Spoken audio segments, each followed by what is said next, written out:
In this lecture, I'll discuss crime and punishment in a broad historical context, bringing it forward to contemporary times, including discussion of the prison population overall.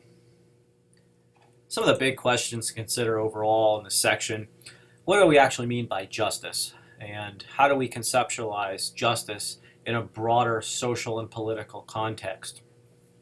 How does this have to do with how we perceive ourselves as individuals in relation to society as a whole, as well as our responsibilities to one another within society and to the state?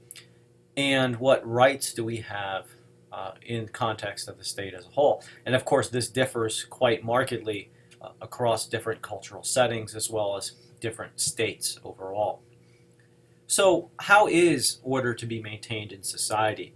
There have been a number of individuals, actors, and institutions that have attempted to maintain order within society. So who is actually responsible for maintaining that order in society, and why is it so important? We see from Michel Foucault's work in Discipline and Punish that there have been two main forms of control within society through social sanctions, the use of legitimate violence by the state in terms of policing and corporal punishment that's been carried out in order to protect society as a whole, or rather, it is done in the name of protecting society as a whole.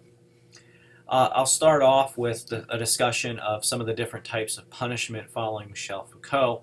From there, I'll go into a general discussion of prison populations throughout the globe as well as in the United States.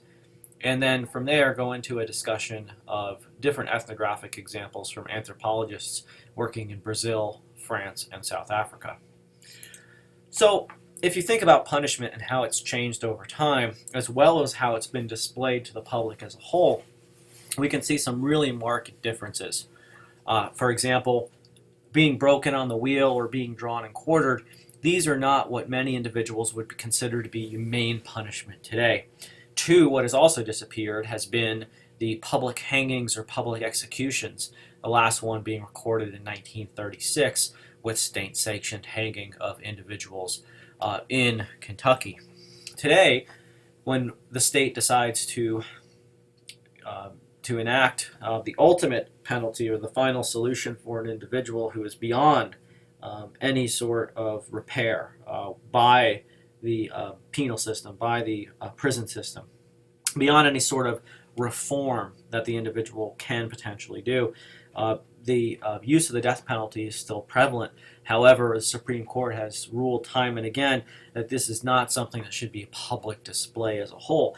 And I think that raises really fundamental questions about humanity as a whole, in terms of what exactly is the inhumane act here. Is it merely the enactment of the death penalty through, say, lethal injection, for example, or is it the public display?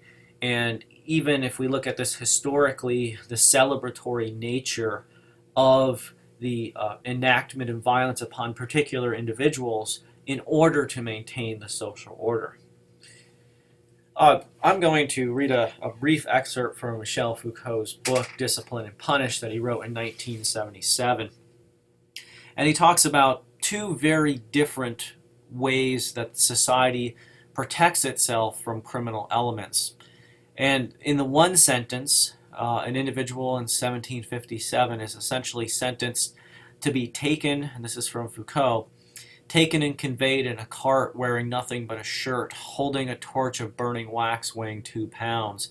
Then in the said cart, where on a scaffold which will be erected, the flesh will be torn from his breasts, arms, thighs, and calves with red-hot pincers, his right hand holding the knife which he committed the said parricide, burnt with sulfur, and on those places where flesh will be torn away, poured molten lead, boiling oil, burning resin, wax, and sulfur melted together, and then his body drawn and quartered by 4 horses, and his limbs and body consumed by fire, reduced to ashes, and his ashes thrown to the wind. So this is the actual sentencing of the individual. And as horrible as it might sound, the actual enactment of the sentence is Foucault describes in much more depth over a number of different pages. And he talks about how the 4 horses that were brought in to draw and quarter the individual. In this particular instance, they were not trained to do this, and so they ended up having to spend a fair amount of time doing this, and they had to bring in extra horses in order to pull the individual apart, and they actually had to sever some of the body, some of the limbs, or break the limbs in part in order to get him to be essentially broken, to be drawn and quartered. 80 years later, Leon Faucheur drew up rules for his house of young prisoners in Paris. And Foucault goes into a description of each one of these articles, which talks extensively about how prisoners will be treated and how about every aspect of their lives is very heavily regimented in terms of where they will be and what they will be doing.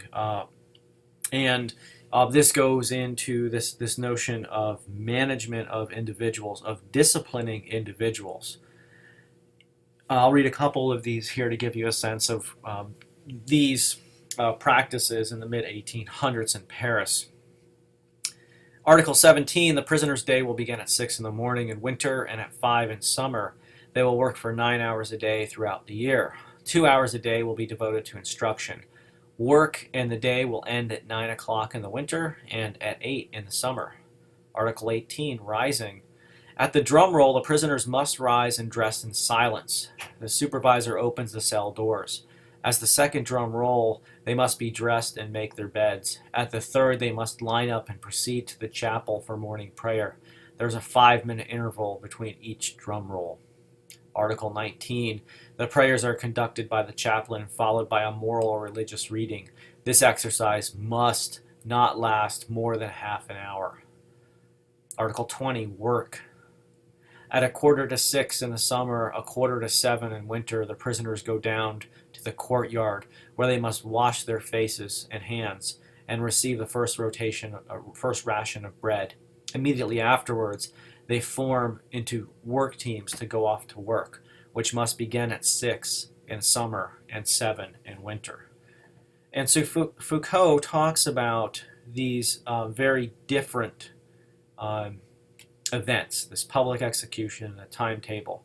He notes that they do not punish the same crimes or the same delinquent, but they each define a certain penal style.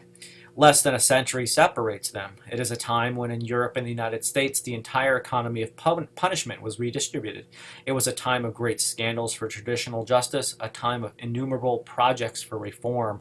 It saw a new theory of law and crime, a new moral or political justification of the right to punish. Old laws were abolished and old customs died out. Modern codes were planned and drawn up, such as in Russia in 1769, Pennsylvania and Tuscany in 1786, France in 1791. Among so many changes, Foucault considers one, the disappearance of torture as a public spectacle. Today we are rather inclined to ignore it. Perhaps in its time it gave rise to much inflated rhetoric. Perhaps it has been attributed too readily and too emphatically to a process of humanization, thus dispensing the need for further analysis. And in any case, how important is such change when compared with the great institutional transformations, the formulation of explicit general codes and unified rules of procedure, with the almost universal adoption of the jury system, the definition of the essentially corrective character of the penalty and the tendency, which has become increasingly marked since the 19th century, to adapt punishment to the individual offender. Punishment of a less immediately physical kind, a certain discretion in the art of inflicting pain, a combination of more subtle, more subdued sufferings, deprived of their visible display, should not all this be treated as a special case, an incidental effect of deeper changes. And yet the fact remains that a few decades saw the disappearance of the tortured, dismembered, amputated body, symbolically branded on face or shoulder, exposed alive or dead to public view. The body, as the major target of penal repression, has largely disappeared. And within this, of course, we see the enactment of different types of violence upon the body, as Foucault describes, much more subtle forms of violence overall. And so today we see as Foucault describes it, the birth of the prison, and indeed the transformation of the prison across time and space. Today, across the globe, the world population, world prison population incarceration rates are quite high.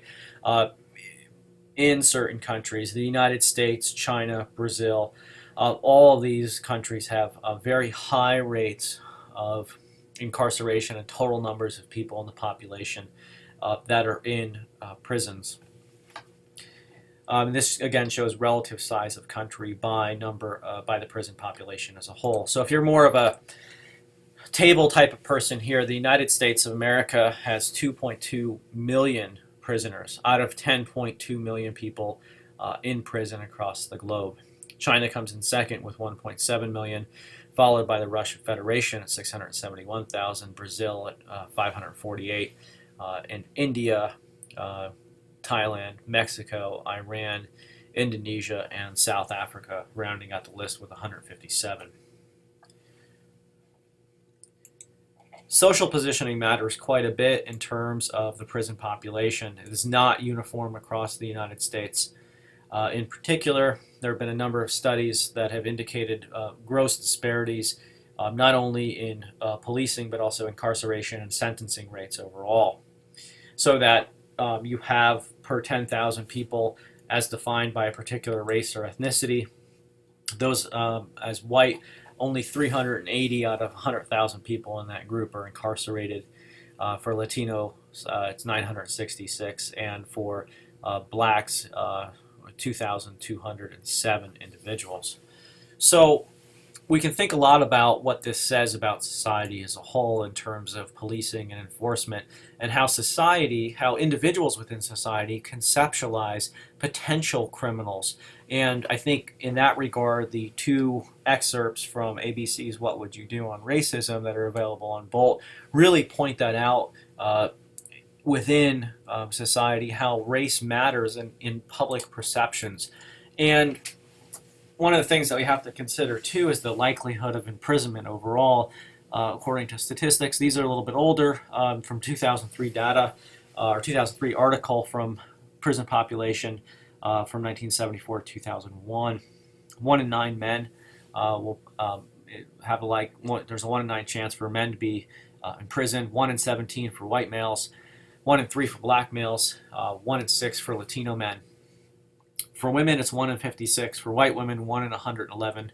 Black women, 1 in 18. And Latino women, 1 in 45.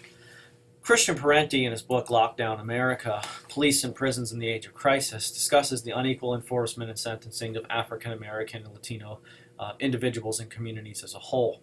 Much of the rise in the security into the prison system in the United States occurred during the 1960s, when there was a lot of public opinion, upwards of 80%, that there was a serious issue with crime and instability overall. And what Parenti shows in this book is not only unequal enforcement, unequal policing in different communities, but he shows the growth of the prison industry as a whole. And indeed, the prison population in the United States has been increasing in the last 3 decades, with this year actually being the first time that we've actually seen a decrease. And part of that's been due to a number of laws passed at the state level.